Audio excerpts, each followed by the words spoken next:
Hey everyone, I'm Allison Morris. You're watching NBC News Now. We now know their names. 10 people, including a police officer, who were killed when a gunman opened fire at a Boulder, Colorado supermarket last night. Denny Strong, 20 years old. Nevin Studinsky, 23. Ricky Odds, 25. Trelona Barkanoviak, 49. Suzanne Fountain, 59. Terry Leiker, 51. Officer Eric Talley, 51. Kevin Mahoney, 61. Lynn Murray, 62. Jody Waters, 65. Our hearts go out to all the victims killed during this senseless act of violence. Today, Colorado Governor Jared Polis calling the shooting a senseless tragedy.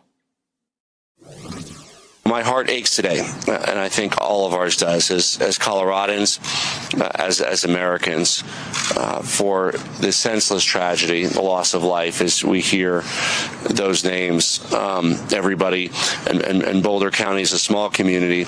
We're all looking over the list. Do we know anybody? I'm sure that we know people that know people. The alleged gunman booked in the Boulder County Jail today. He was injured in a shootout with police and sent to the hospital last night with a leg injury. Police still investigating. So what was it like in that Boulder grocery store last night? Employees, shoppers, a woman in her apartment across the street. They all saw the mass shooting at King Soopers yesterday. Here are some of their firsthand accounts. About 2:28, a customer ran into the store, alerting me that there was an active shooter in the parking lot. The first shot, I thought was a big steel pan or something, fell, piece of sheet metal. That was followed, though, by another shot. But to me, it sounded like pop, pop, pop, pop, pop, pop, pop, pop, pop. And by the third shot, I was already running towards the back. Just within a few minutes, the police were there, SWAT teams were there, there were helicopters, FBI, I mean, everybody was there very quickly. I ran to my coworker, put her into a corner, put some trash cans to cover her, protect her. And then this is behind the Starbucks kiosk. That's where we were. And I was just trying to find somewhere to protect me. I ended up deciding to hide behind another trash can. Wow. Couldn't really protect me. I was definitely in a life-threatening situation. We were just doing the fastest fire drill you've ever seen, single file. We jumped out the back door, into the cargo bay, underneath the trailer truck, and over a hill in the back, and as far away from the building as we could. I saw a body in the middle of the parking lot. And I know that the person was deceased because they had brought a body bag a few minutes later. And then I saw the gunman firing from his rifle. It's harder than it was yesterday, just thinking about the friends that I lost. I'm still trying to reach one of my other friends who hasn't responded back, so I don't know their situation. It's always an event that you never want to happen.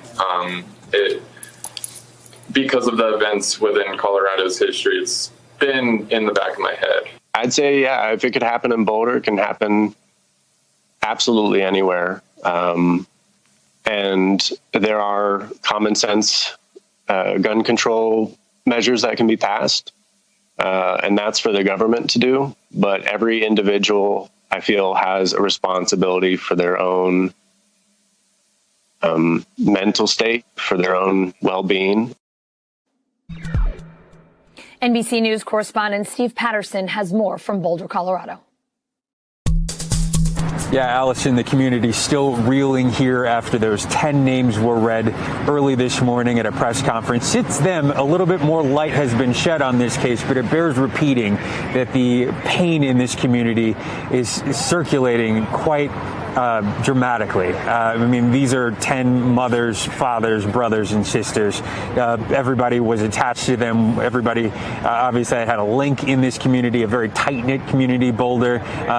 The dead ranging in age from 20 to 65, and what appears to be people that just at the wrong place at the wrong time, save for that officer who rushed in to try to save as many of them as he could before he was killed. And to hear the heartbreaking stories about the officers that knew him obviously even further affects this community. But I want to talk more about the investigation. Still, the missing piece, of course, is the motive here. Although in talks with NBC News to law enforcement officials, we've come to learn more about the suspected shooter, who apparently has had a history of mental health issues, apparently took off and removed most of his clothing as he surrendered to police, leading police to believe that, he may have had something that was, wrong mentally, and maybe it wasn't related to something like domestic terrorism or racism.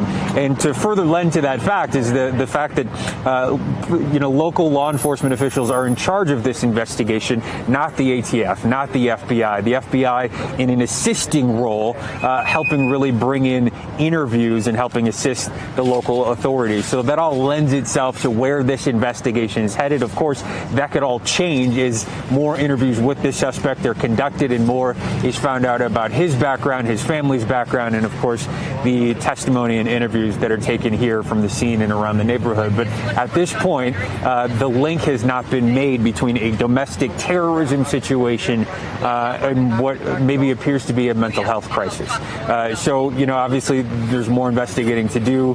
The scene is still being processed behind me as there is a growing, extending makeshift memorial that has now started to snake around the front entrance of this grocery store, as so many in this community remember the fallen and remember the lost. Back to you. Local, state, and federal agencies all investigating yesterday's mass shooting. Boulder Police Chief Maris Harold telling reporters it is a very complex investigation that will take no less than 5 days to complete. NBC News terrorism analyst and retired ATF special agent in charge Jim Kavanaugh joins me now. Jim, the FBI special agent in charge of this shooting, Michael Schneider, saying it's just too early to determine a motive. Here's what Schneider said earlier today. Our objective in this investigation is to conduct a thorough investigation, which includes identifying the subject's motives. Our effort is ongoing. It's been less than 24 hours since the shooting took place, and it would be premature for us to draw any conclusions at this point in time. So, Jim, how do investigators go about determining a motive in a mass shooting like this? What is this process like? And is there a typical timeline, or does it really range from case to case, situation to situation? Right, Allison. Well, it does range different in different cases. Sometimes it's blatantly obvious.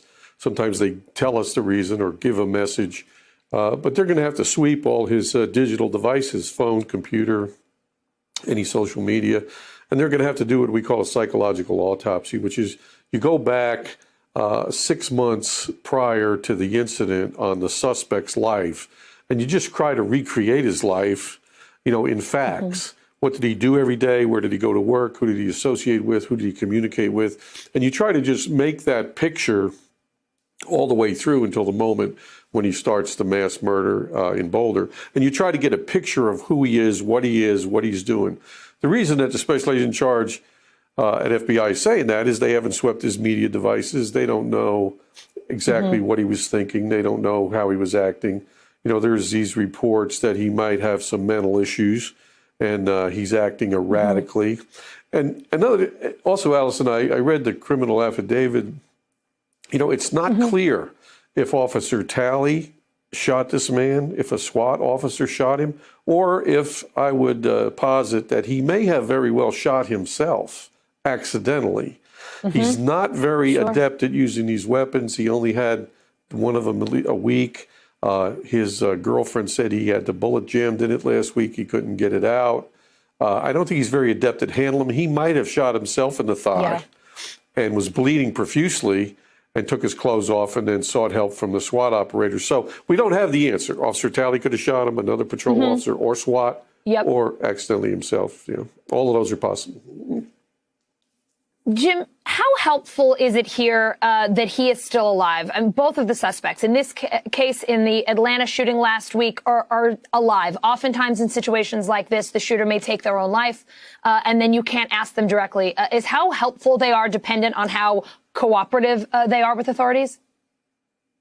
Well, we want them alive, of course. We want everybody alive, law enforcement does. And the reason is, you know, to me, he's a useless loser. The only value he has is gleaning information from him that can help us stop a killer like him in the future. So, you know, after that, I mean, stack 10 life sentences on him and put him in the penitentiary. Colorado abolished the death penalty last year, so he's not going to get death. But he'll never see the light of day, and we can only glean some information from him that might help us stop another killing. So he's valuable there. And, you know, law enforcement doesn't want to kill anyone. They don't have to. They want to resolve it like this resolved without any further bloodshed. It's enough bloodshed in one day. As you mentioned, we're just talking about possible penalties. I mean, police saying he's facing 10 counts of first-degree murder. If he's convicted, do you expect that he will spend his entire life in jail? I do. I mean, the proof is overwhelming. He's caught there with the gun, the witnesses, he's covered in blood, SWAT watches him, patrol watches him. I mean, this is not a mystery case. I mean, the prosecutors have to do a thorough crime scene, interview everybody, but, you know, he's going to get convicted. He doesn't need a good lawyer. He needs the whole bar association if he thinks he's going to get off of this rap. He's going to prison, and but that doesn't help us with all these families that are torn apart.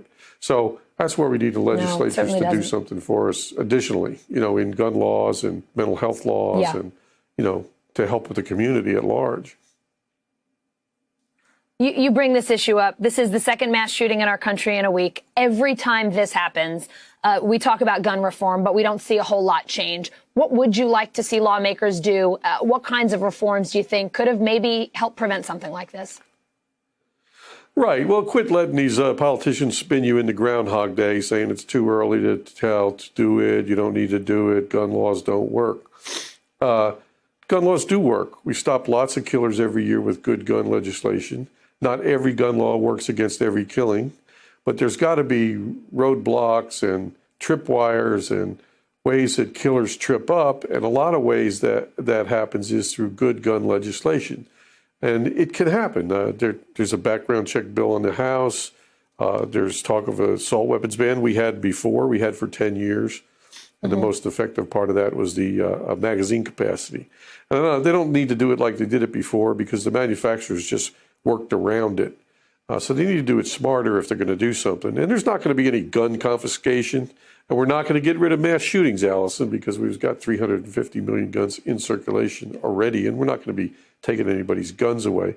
What we're trying to do is stop this, slow this down, put an end to this so we can go to the store and go to college and go to the movies and, you know, live our lives as Americans. Look at these. We lost 8 citizens in Georgia, moms, sisters, 7 women and 1 man. We lost all them just this week. Just worthless, useless violence. So we need to do something about it. The politicians, they need to step up and do something. They've got the ball. Yeah. Jim, you said it. So we could do things like going to the grocery store again and not having to worry about our safety. Jim, we always appreciate your expertise and your insights in tough times like this. Thank you very much. Thanks, Alice. Democrats calling for real change at a Senate Judiciary hearing on gun violence today. That hearing actually scheduled before yesterday's deadly shooting in Boulder. Senator Dick Durbin, the Judiciary Committee chair, calling gun violence America's other epidemic, rather. We face a pandemic of coronavirus. We have another epidemic in America called guns. I could ask for a moment of silence for the mass shooting in Boulder last night. And after that is completed, I could ask for a moment of silence for the shooting in Atlanta 6 days ago. And after a minute, I could ask for a moment of silence for the 29 mass shootings that occurred this month in the United States. But in addition to a moment of silence, I would like to ask for a moment of action. A moment of real caring. NBC News Capitol Hill correspondent Leanne Caldwell joining me now. Leanne, this is the second mass shooting in America in under a week. How is that reshaping the gun violence debate on the Hill? And I guess the real question is it changing that debate at all? I think it's a little too early to tell if it's going to change the debate, Allison, but we've seen this play out over and over and over again. When children at Sandy Hook were gunned down, the Senate and Congress didn't really do anything to solve the problem. There's been, many, many mass shootings since then, and hardly anything has changed. So it's really unclear, though. Senate Minority Leader Mitch McConnell was asked today if anything was going to change, if he was open to the discussion in light of what happened in the past week. And he said he is open to discussions. Well, discussing doesn't necessarily lead to action. So the jury is still out. But Democrats are more emboldened now to do something, especially of what happened yesterday and last week in Atlanta, Allison. Leanne, the House passing two pieces of gun legislation earlier this month. They would expand background checks on gun purchases. We know the House passed similar legislation back in 2019, but the Republican-led Senate wouldn't take it up at the time. Do expanded background checks stand any more of a chance of passing the Senate now that Democrats have the majority? So Senate Majority Leader Schumer said today that he said again that he is going to bring up these two pieces of legislation on the Senate floor. One is greatly expands these background checks, as you mentioned. Another closes what is known as the Charleston loophole, the amount of time frame for a person to get a gun while there is a background check from 3 days to 10 days. And he is daring Republicans to vote against it. But he doesn't necessarily have the support of all of his members on board yet. Senator Joe Manchin, a Democrat from West Virginia, said today that he doesn't support the House bills. Instead, he wants to do what he tried to do a couple years ago and failed with Senator Pat Toomey of Pennsylvania, where it was a much more limited expansion of background checks. So while most of the attention is always on getting 10 Republicans to pass these pieces of legislation, Democrats still have to get all of their members on board as well. Allison. Leanne, how about the filibuster? What are you hearing there when it comes to gun control legislation? So the filibuster is always a part of these discussions now in the Senate, especially when it comes to legislation that's popular with a majority of most Democrats, I should say, and that are popular with a majority of the public. So could this be another issue that is an instigator to perhaps not change or eliminate the filibuster, but to change or alter it? We know that President Biden, on a call with Democrats last night, he talked once again about being open to discussing reforming the filibuster. So this is an issue that is not going away, and the issues are piling up for Democrats who want to see significant change, but that 60-vote threshold in the Senate is really blocking that change from happening. And so I was speaking with Senator Murphy of Connecticut today, and he says regarding the gun issue, he's all for major changes to the filibuster to move some of this legislation through, but no action just yet, Allison. Take some time. All right, Leanne. Yeah, we've said it before. We're saying it again. We'll see what happens this time around. Leanne, thank you so much. Let's go to NBC News Now. Correspondent Simone Boyce. She's following the latest headlines from NBCnews.com. Hi, Simone. Hey, Allison. Today we'll start in Australia, where thousands are under evacuation orders after record rains along Australia's east coast have caused the worst flooding in 50 years. 18,000 people have already been rescued from Australia's most populous state, New South Wales. And meteorologists say the downpour will continue through Sunday, with some areas getting up to 8 inches of rain. Well, in some coronavirus vaccine news, Pfizer is actually planning to use the mRNA technology to make new vaccines for other viruses after the success of its COVID-19 shot.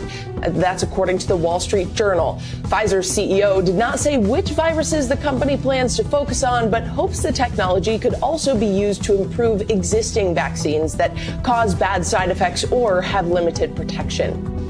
Well, one person is dead and a firefighter is still missing after a fire devastated a New York assisted living facility. The blaze started around 1 a.m. and about 20 residents and 2 firefighters were taken to local hospitals. The cause of the fire, though, is still unclear.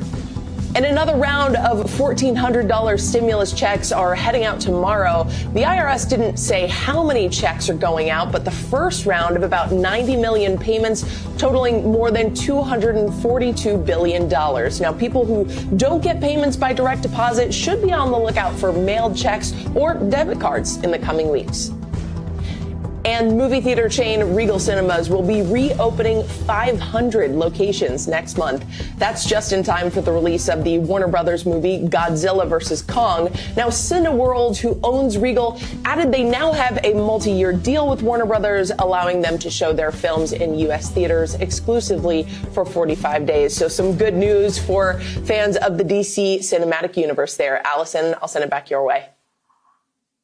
Simone, imagine going to a movie theater for a summer blockbuster. It has been so long. I can smell the popcorn now, and it smells amazing. All that butter, delicious. Thank you, Simone.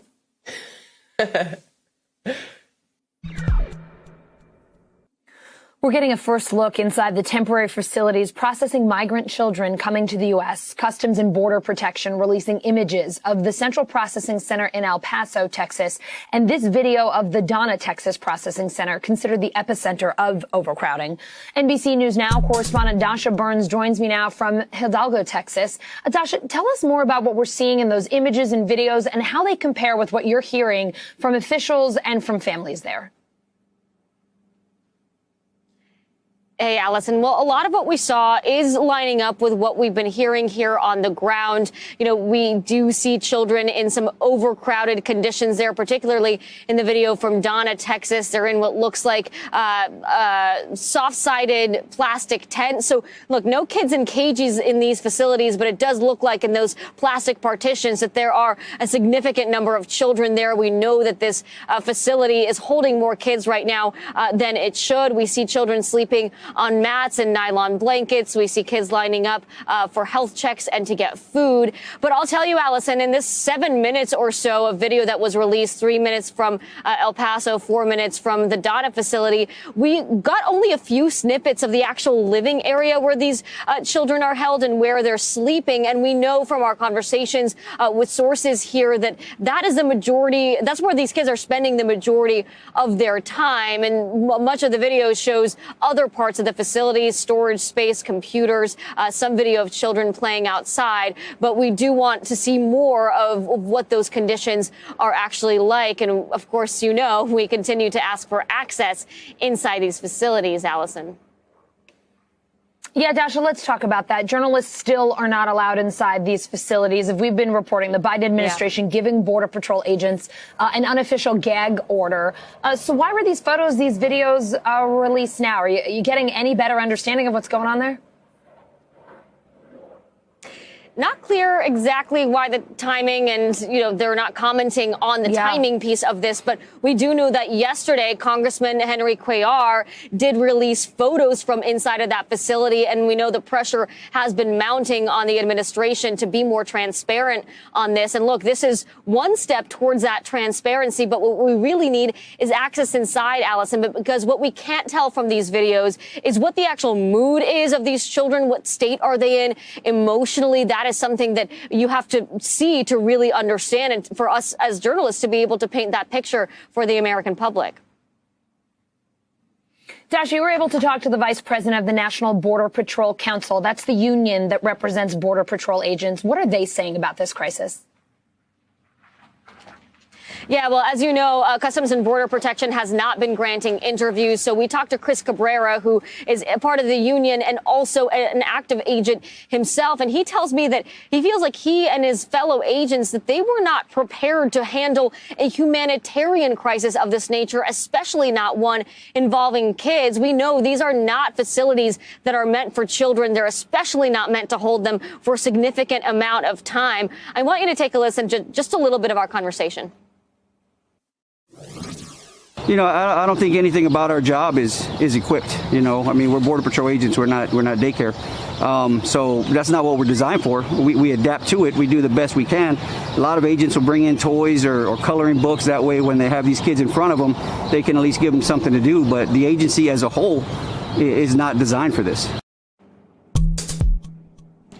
Allison, he also said that the bottleneck is really with Health and Human Services right now. He says at this point, Customs and Border Protection, they're the only ones with a vacancy sign on their door. Everyone else is at capacity and not able to take these children into their custody, where these kids really should be in those Health and Human Services facilities that are much more appropriate for children, but they're just not able to keep pace with the numbers coming in right now, Allison. Dasha Burns, with the latest on this ongoing crisis at the border, we really appreciate all your reporting, my friend. Thank you.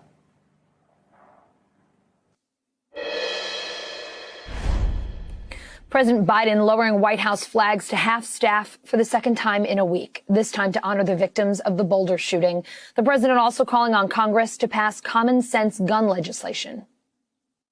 The United States Senate, I hope some are listening, should immediately pass the 2 House-passed bills that close loopholes in the background check system. These are bills that receive votes of both Republicans and Democrats in the House. This is not and should not be a partisan issue. This is an American issue. It will save lives, American lives. NBCNews.com senior White House reporter Shannon Pettypiece joining me now from Columbus, Ohio. That's where the president is now. Shannon, what conversations are happening inside the West Wing about what President Biden can do to help advance gun control legislation on the Hill? Yeah, well, I mean, we know this has been an area of focus within the White House. Obviously, it's something President Biden talked about when he campaigned, but much of the focus inside the White House has been on COVID relief, responding to the pandemic, economic stimulus. But now, you know, it appears they are turning their attention to this, obviously, because of these tragic events over the past few days. Press Secretary Jen Psaki said that they are looking at a number of quote unquote levers. She mentioned things that could be done legislatively, potentially in executive action. We know there is legislation that has passed the House. My colleague, Kelly O'Donnell, who's traveling with President Biden, she asked him if he has the political capital to get that through. He said, I hope so, crossed his fingers, and then said he hasn't done the counting. He hasn't counted up the votes. Well, I know you were talking to my colleague, Leanne Caldwell, a moment ago, who has done the counting. And, you know, when you get to the Senate, there just aren't the 60 votes to get it through. And even without the filibuster, there's a question if they even have 50 votes from Democrats to get the current pieces of legislation that have made it through the House through. So this continues to be a very difficult needle for this administration to thread, as it has a number of administrations before. Shannon, we know the president is there visiting Ohio for the 11th anniversary of the Affordable Care Act. This is also his latest stop in the Help Is Here tour. What are you expecting his message to be there throughout the day? Well, it's a continued sales pitch of this COVID relief package that was signed into law just a few days ago. But we're here at a medical center, and that's because we expect there to be an emphasis as well on the Affordable Care Act. Not only money that Affordable Care Act got to hospitals like this one, but also ways that this COVID relief law is going to change aspects of the Affordable Care Act and sort of fortify it. A couple of those examples are creating new rebates and tax incentives to help people afford health insurance, and putting a cap on how much someone's income can go to pay for their premiums. So as the president continues to try and sell this stimulus package, though, as you mentioned, so many other issues from immigration to gun control now sort of taking attention away from that. All right, Shannon Pettypiece in Columbus, Ohio, traveling with the president today. Thank you so much. The Biden administration building a roadmap for its infrastructure plan, which reportedly has a $3 trillion price tag. But that plan could hit a dead end in Congress. NBC News' Shannon Pettypiece and Jonathan Allen reporting on the president's multi-trillion-dollar infrastructure jam. John joins me live now. John, besides the massive price tag, what are the biggest hangups here? So it depends on which side you're talking to in terms of what the hangups are. I mean, they could certainly get something done if they wanted to that was bipartisan. But basically, Senate Republicans and even a couple of Senate Democrats are unlikely to go for the tax increases that President Biden is looking for to pay for parts of this package, and also the green jobs, basically, not just the jobs, but basically the greening of America through transportation, power, all these various sectors that would be addressed in this bill. That's anathema to Republicans, and some of it may be too much for the moderate Democrats in the Senate. John, you're reporting President Biden may need to take the scenic route to get this passed. What does the scenic route look like here? Well, that's what they're trying to figure out at the White House right now, Allison. I mean, we've talked to sources, Shannon and I, at the White House and other places, and they say that this plan is still in flux. I mean, the president campaigned for many months on what he was going to do with infrastructure and transportation, and ultimately the House will pass something. The Senate will not like what the House passes. The Senate could pass something else. It could be broken into multiple parts. There might be an effort to pass a new budget resolution. If people remember, the COVID relief bill went through the budget reconciliation process. So if Biden wants to do something with just 50 votes in the Senate, and again, it's not clear he's going to be able to do that, but if he wants to try to do that, they'll have to write a whole new budget resolution to get another reconciliation bill. So this transportation and infrastructure bill that the White House is starting to talk about publicly is not going to happen anytime soon. And it may be that we have infrastructure weeks, as President Trump frequently had infrastructure weeks. We may have infrastructure weeks all year long. I was going to ask you, John, when you expect the White House to release a final package, when you say not anytime soon, do you have any sense at all? And how should the president, when they finally get there, sell that plan to the American people? I know higher taxes isn't exactly going to win a whole lot of people over. Right. I don't think they're going to lead with the taxes. I'm certainly on the left. There are people who good move. Certainly on the left, there are people who believe that that the taxes might be a selling point in their districts, but for the sort of broad mainstream of Congress, better to lower people's taxes than to raise them. Just as a matter of politics, I think you're going to see something from the White House pretty soon in terms of what its blueprint is. But already, Speaker Pelosi in the House has her members, her chairman of the Transportation and Infrastructure Committee, Peter DeFazio, working on that legislation. And so I think Congress is going to move a little bit independently of the White House here until the White House comes up with a plan for actually how to pass a bill or multiple bills through both chambers of Congress and get them to President Biden's desk. And the reasonably likely outcome here is that they just extend the nation's surface transportation laws for another year, that they basically kick the can down the road. All right, John, perhaps the most important question of all, loving the NBC News Digital hat behind you. I have to ask what the spirit of choice is in the Allen house. Is that tequila for Taco Tuesday? What's going on? That's a little rye, Allison. Will it rye from Kentucky? Gorgeous. We're big fans of rye in this house. I appreciate that for sure. John Allen, thank you. Take care, Allison. The Postmaster General out with a new 10-year plan to overhaul the U.S. Postal Service, and it could mean longer delivery times and higher prices.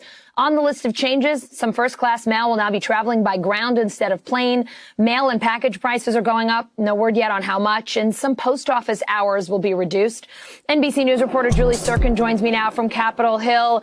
Julie, without major changes, the Postal Service is set to lose $160 billion over the next decade. Here's what the Postmaster General said about this overhaul when he presented it this morning.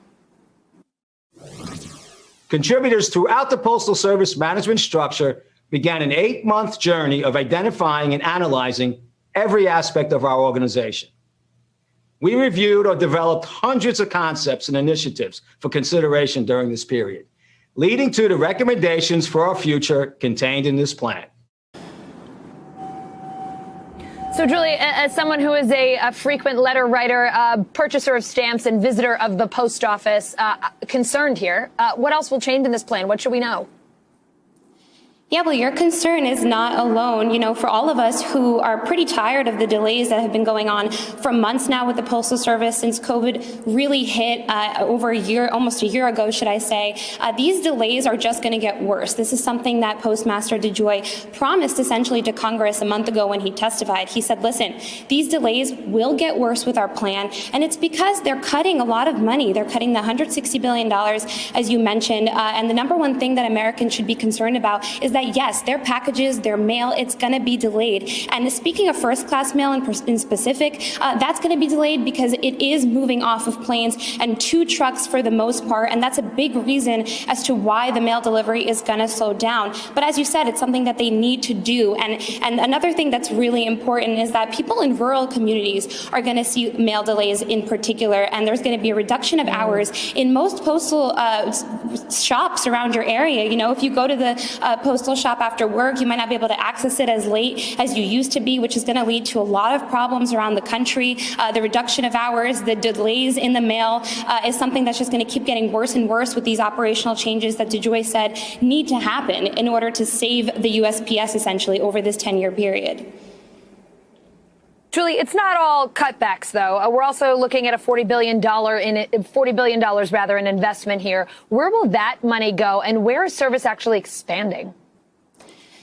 Yeah, so that's something that postal worker unions that I spoke to over the weekend are actually really excited about. It's not all bad things that are happening. And that's something that really kind of caught them off guard. If you looked under the Trump administration, it was kind of like a let's get rid of the Postal Service entirely vibe. And that's not something DeJoy is doing. He's investing $40 billion, and that's going to go not shutting down any plants in the country. It's something people here on Capitol Hill, lawmakers, about 60 of them, are actually really excited about, because that would have been a big sticking point, as a lot of these plants are back home in their districts, and they're not going to close. Another way they're expanding service is they're going to continue to 7 days a week. They're going to expand that service around the country. It's not specific, however, as to where exactly that's going to be expanded. That's one of the things that we're not really sure in the plan, but that's a big deal, right? That the service is going to increase. Another thing that people are happy about is that DeJoy said he's going to offer more products, more services, right? That's something union workers are actually quite surprised about. Hey, there's some positive changes in this plan, some things that could happen that could actually help the Postal Service Association as a whole and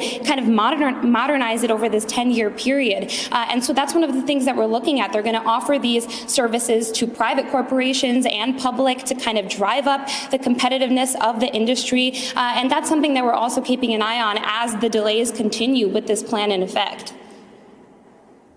This plan also asks Congress to overhaul the way the USPS funds its pension, which is a huge reason the Postal Service is cash-strapped to begin with. What is the American Postal Workers Union saying about that? Yeah, so they're actually pretty happy with that, and I'll tell you why. In 2006, Congress unanimously passed a big overhaul of the Postal Service, and included in that is a mandate that the Postal Service was responsible for paying specifically for retiree health care, more specific than just pensions. It's something that no other federal agency needs to do, and many private as well, and that's something that unions like the APWU have pointed to. They say this is a manufactured crisis by Congress alone, and with this, I'm told that they'll be able to save about $5 billion a year, and they can use those funds in a lot of different ways, including expanding service and paying folks more, and that's something that unions really want to see. Now, this is what APWU President Mark Diamondstein said about this morning. He said that despite feeling optimistic about, in specific, this pension plan, they have deep concerns about other elements of the plan that, quote, if implemented, would fail to meet its stated goal of providing service excellence. And the APWU says that they'll stand united with the people of the country to ensure that they receive prompt and reliable and efficient service that the law requires. And they'll continue to work both with Congress and with the U.S. Postal Service to ensure that those kinds of changes don't happen and don't negatively affect the Postal Service community. Allison? Julie, one last one for you. DeJoy, as we know, is a Trump appointee. Most Democrats are against his plan. They want Biden to remove the entire USPS Board of Governors. Last month, President Biden nominated 3 people to join the board, which would give it a Democratic majority. But the Senate hasn't made any moves to vote on any of those nominations. What's the latest there? Any updates? Yeah, so exactly as you said, President Biden nominated these 3 people to the 9-member board. There was those 3 vacancies. And like you said, if and when they're confirmed, it would make the board lean more Democratic. But a lot of people are confused about this point, right?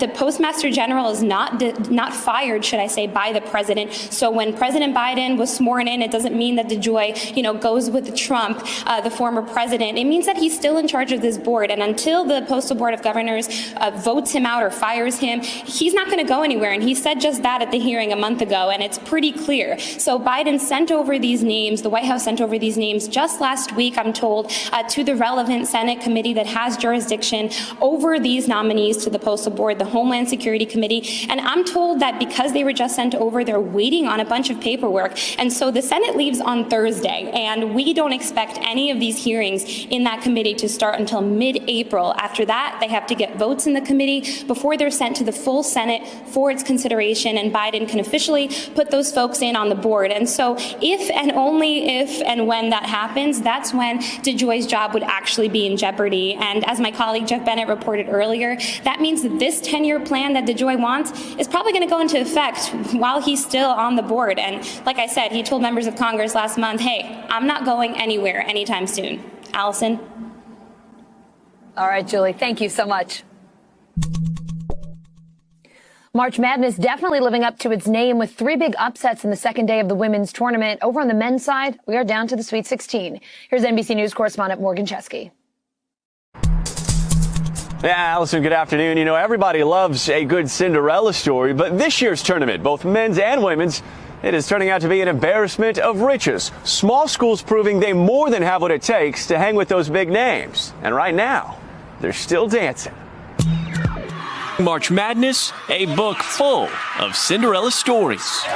Wright State has done it. The Raiders are moving on. For the women, Wright State stunning number 4 Arkansas. The 13th seeded Raiders clinching their first tournament win in program history. Wells, so dangerous around the rim. The Belmont Bruins upsetting number 4 Gonzaga.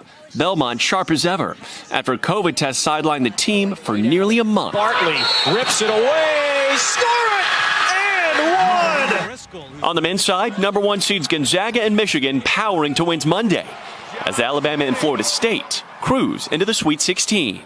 8 seed Loyola Chicago also looking forward after toppling top-seeded Illinois. And Oral Roberts, just the second 15 seed ever to advance to the Sweet 16. We're going to go out there, we're going to fight for each other, and we're not going to quit. There will be no quitting over you. But the excitement tempered by the constant threat of COVID. How would you sum up the last 72 hours? I'm heartbroken for our guys. VCU head coach Mike Rhodes sharing the frustration after his team was forced out of the tournament before they could even play a game following multiple positive tests. It just hit our basketball team at the wrong time. But I really believe our guys didn't do anything out of bounds. Back in Indianapolis, Loyola's superfan turned good luck charm Sister Jean, sneaking scouting reports into pregame prayers. The 101-year-old team chaplain and players ready for the next round. It's just good to see her at the games. I know she's excited to get down here. She likes to watch the games, but she likes to be at them even more. And on the women's side of the tournament, after leading the charge for better women's gym facilities, Sedona Prince, the University of Oregon basketball star, also helping lead her team to victory, scoring a 20-point W over South Dakota last night and keeping the Oregon Ducks in the championship hunt. Allison. Wall Street celebrating the first anniversary of the bull market in the red. The Dow closing down 308 points this afternoon. That's no way to celebrate a year-long run. So what's going on? Investopedia editor-in-chief Caleb Silver here now to help us answer that question. I mean, come on, Caleb, what is this? This market has been on a tear, even though the economy's been in the dumps. So what dragged it lower today? And because you're editor-in-chief of Investopedia, it only seems right to ask you to explain some market terms for us. So for our viewers who don't know, what does it mean to be in a bull market? I mean, a bull market means asset prices are going up. Usually it's a recovery of about 20% from market lows after we've been in those lows, but it's this general feeling of clawing upward and most asset prices heading up and to the right, which is the way we like to see charts. And for investors, it was a year ago that the market hit the market bottom. I think I was sitting with you when that happened. We're up 80% in the S&P 500 since then. 80% since then. How about that for a rebound? But you know what? The United States is not the best performing market in that time. Canada actually is. So go figure that out. But we've had quite a recovery. But now we're in this period where we have the new stimulus plan. The Fed has done what it can. We know there's going to be more spending going on, but there's some concerns about bubbling inflation here and there, and then rising interest rates, which does affect the big technology stocks, which drive the markets higher. So, Caleb, here's the crystal ball question. Is the expectation that this bull market will continue, or is Wall Street starting to worry that we might have a sell-off coming our way? Yeah, I think generally the feeling is very bullish. We've been surveying our readers, they're active investors, they're bullish. Wall Street, big institutional investors around the world are bullish. There's more bulls than a Garth Brooks concert because everybody sees low inflation, low interest rates, lots of government spending, and that has traditionally been a recipe for higher stock prices. It definitely was last year. It's probably going to be that way this year, but we may not see the gains we saw last year. That never happens, except it did happen last year. Yeah. It never happens until it happens and then happens again. All right, we've got the ingredients. Let's see how this cake gets baked. Today, big story, Fed Chair Jay Powell, Treasury Secretary Janet Yellen testifying before the House Financial Services Committee today. It was their first joint appearance. Talk about a Zoom call I would love to be on. Wouldn't that be amazing? Here's what Powell said about how our economy is bouncing back from this pandemic so far. Recovery has progressed more quickly than generally expected and looks to be strengthening.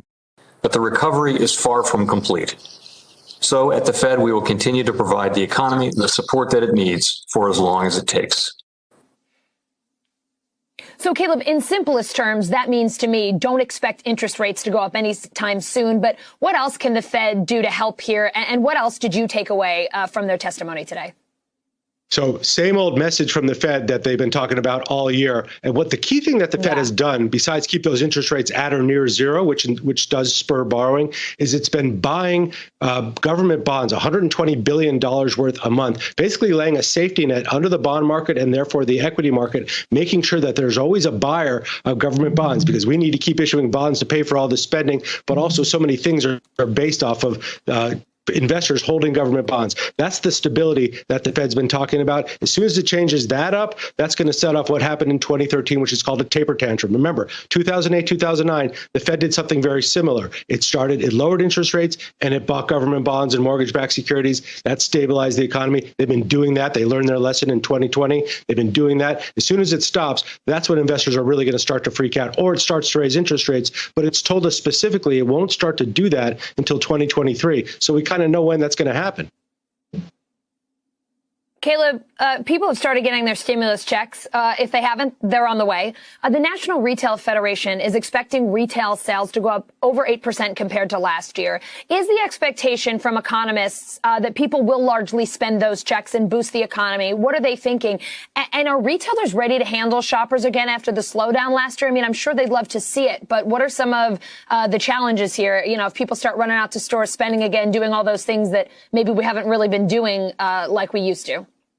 Yeah, great question. And if you look at what happened in the stimulus payments back in June, July of 2020, and then again in December, you know what consumers did? They spent that money and they saved that money. The personal savings rate hit a record high in 2020 as folks were banking that money. And there's a lot of people at the bottom of the economy that weren't able to, that had to pay bills, that had to keep themselves out of foreclosure, getting kicked out. But by and large, Americans grew their investments, they grew their savings, and the personal savings rate, as I mentioned, we haven't seen records that high ever. So they did that, and they invested a lot of that money too in the stock market, with about 10 million new investors coming into the stock market in just 2020. So they're very active with that money, and that's the expectation now. Now, are retailers ready for that? From a staffing perspective, you would hope so, because hopefully they're hiring their workers back. But the big issues, Allison, have been in the supply chains where you can't get goods anymore because there are cargo containers and ships loaded all the way back out into the Los Angeles, back into port in Los Angeles and all over the world, because there's such a glut of product coming from one port to the other. So the supply chains are pretty gummed up right now, but consumers want to spend. We should expect a big spurt in spending, a big spike, and then maybe it to chill out for a little while after that as we head towards the summer. All right, a nice little spike in spending will help the retailers out. A nice little bit of investment, keep the markets going. Both of those would be fantastic things for our economy. Caleb, we love seeing you. Great to have you on. We'll see you again really soon. Thank you. Hinduism teaches you to give even if you don't have anything yourself. An 18-year-old from Utah saying that his faith inspired him to start his charity that gives clothes to the poor. Now he wants to run a multi-million-dollar business that also gives back. Just the shark to help him do it, Mark Cuban. A code is powerful. A code is warm. A code is awesome. 18-year-old 10-year-old Ashish Dekal knows what it's like to have very little. I was born and raised in the refugee camp in Japa, Nepal. My house was made out of bamboo, full of bed bugs, surrounded by mosquitoes. It was really hard for me and my family. To make him feel less afraid, his parents would tell him, better days will come, and we just have to wait and be patient, and luckily it did. And better days were just around the corner for Ashish and his family. Our family decided to come to Utah because we loved the picture that we saw, these beautiful mountains, and also my relatives lived here at that time. Like any kid with a funny name, and I know because I was the kid with the funny name too, you go to a place and you are starting again. How were you treated? How did you feel while you were there? I got bullied. I got bullied in school. What hurt the most? When they called me a terrorist and stuff like that, that's where it hurt me the most. Though Ashish was teased for being different, his faith inspired a passion for helping others. I practice Hinduism, and in Hinduism, service is very, very important because we're taught to give, and even if you don't have anything, we try to give much as we can. Ashish wants everyone in his communities in Utah and Nepal to have access to the things they need. I was working at KFC at that time, and Alex was homeless. And one day I was cleaning the tables, and we started having a conversation about, how he became homeless. And one of the necessities that he needed was, clothes. And so that's where I got the idea. And his charity, Ashish Collects Clothes, was born. My first clothing drive was back in 2019. The items that I collected were socks, hats, beanies, shoes, jackets, coats. With that project, I was able to bring so many people together and change so many lives. Ashish, most kids your age aren't thinking about being a philanthropist. Why is it important to you to give back? Why does it matter? My biggest why in my life is that as a young child going through poverty, I was in the same shoes as they were right now. I have a house, I have a computer now, I have a phone. But think about it, in the other continent, they don't have that. Those kids are still suffering. What I can do is better others so that they can give back to their community as well. I want to own a multi-million-dollar business and help. You want a multi-million-dollar business, but you want it to be philanthropic? Yes, definitely. Okay, so you want your multi-million-dollar business to be giving it away? Yep, giving it away. Yep, that's what I want. Right. But to give away millions, he'll have to earn them first. So we thought we'd introduce Ashish to one of his heroes who can help him live his dream. Mark Cuban, you got yourself a deal. That's what's up. A fellow philanthropist who's also a business maverick. Well, I'm here to reveal you'll have an inspiring conversation with your hero, Mark Cuban. Let's go. I love Mark Cuban. Mark Cuban is a great entrepreneur, philanthropist. The work that he has done for his community is awesome. I want to be, on his level someday. I think this guy could give you the roadmap that you need, but you've got to nail him down to specifics. But I got to tell you, Ashish, more than any advice I can give you, you are leading with a passion that is buried deep in your soul since you were a baby. And that is going to drive you till your last breath. Mark Cuban is going to put up some guardrails and help you out a little bit here and there. But buddy, you're going the distance. You already have it. Thank you. I'll definitely keep that in me and move myself forward. If anyone deserves a moment to shine, it's the kid who spent his life putting others first. I'm really excited to meet you and talk to you today. Well, Ashish, you're not half as excited to talk to me as I am to talk to you. I'm really looking forward to our conversation. You can watch more of tomorrow's Voices with Hoda Kotb this entire week at 11 a.m. and 8 p.m. Eastern on Today All Day and on Peacock.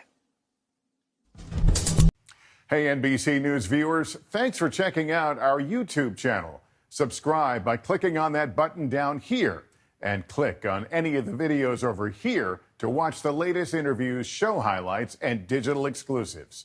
Thanks for watching.